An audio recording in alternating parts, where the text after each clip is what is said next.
Good morning, and thank you for waking up with Edie Darling. I truly count it a joy and a blessing to come before you each day to speak life into your life. You know, this morning I have this peace that has overshadowed me, and I pray that this peace that I experience, that you too experience in your life. And really, that peace is knowing that God loves us. He loves us beyond anything we could ever think and or imagine. But what happens in your life when it seems as though God has asked you to give up everything just to follow after Him? Some people may think you are crazy. What happens when it seems as though everything has been stripped from you?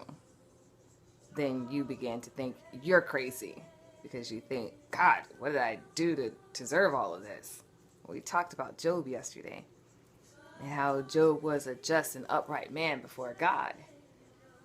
And yet God allowed the enemy to take those things that were of the earthly realm that we put so much of our love into, and he had it to be removed. But he restored him. Well, it's funny.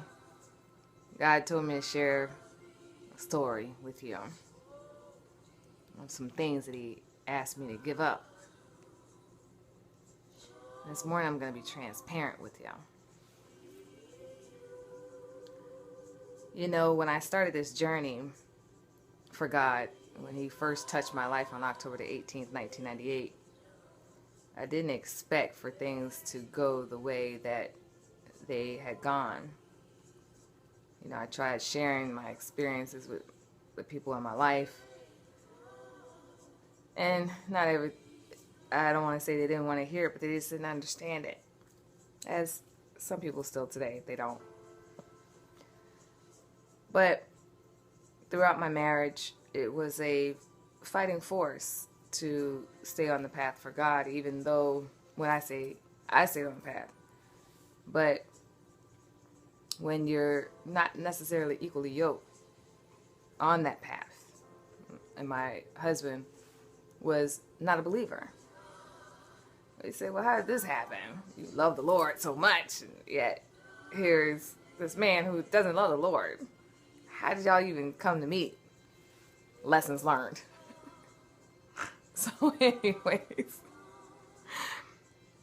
it was a constant battle. But I thank God for that experience because it made me into a better person today. After we went through our divorce, I was able to keep the house and so forth. And I'll never forget, I was sick.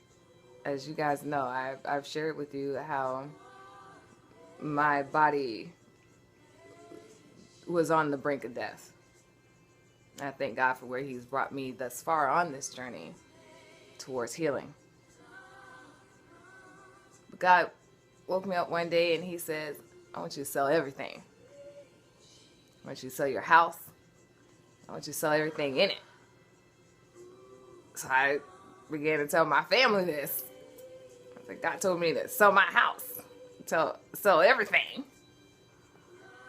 And they're like, wait a minute, you fought for that house in your marriage. You saw a vision with that house.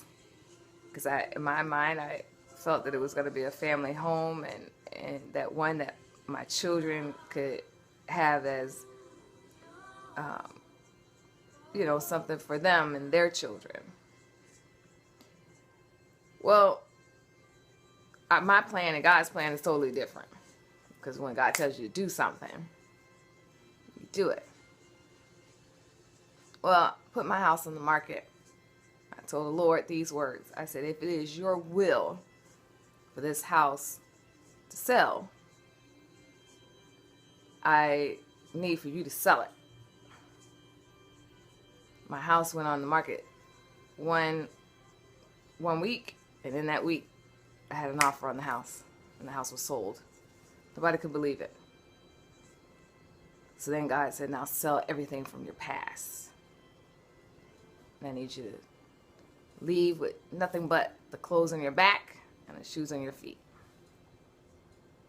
A lot of people don't know this, but I was homeless for almost 2 weeks after I sold my house, because I didn't know where I was going to go. Now, I could have gone to my mama's house, but I'm in my 40s. Come on, really? How many of you want to go home in your 40s? I know I was sick, and I know she would take good care of me, but there's still just something about when you're in your 40s and you, listen, I don't even have to explain. So anyways, God said, trust me. Because the places that I want to take you, you don't need a big old house. You don't need this. All you need is something that's very small and quaint. So I had to buy everything over again. But he took me down to nothing. He stripped me to nothing. But I would do it again for him, because I know that God loves me. You find yourself on this journey alone sometimes. I would have never thought that I would not be married right now. Yes, you know that your children will grow up. And my children are a part of my life, but they're not here. I don't have the job that I used to have because I can't work.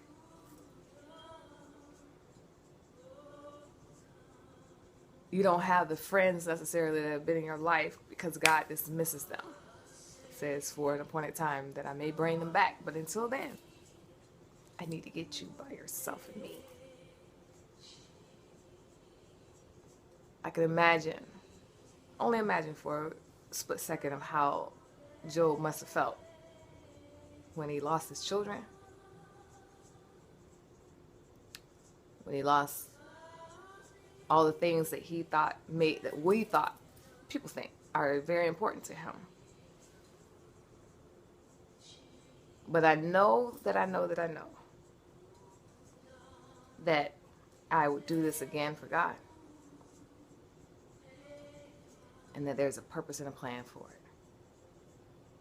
And that purpose and a plan is to share these messages with you. I had to go through anything, the experiences, that I may share them with you. Picking up the cross for God. Picking up that cross for him. Pick up your cross and follow after God. Peace and blessings I send you, my friends. Peace and blessings.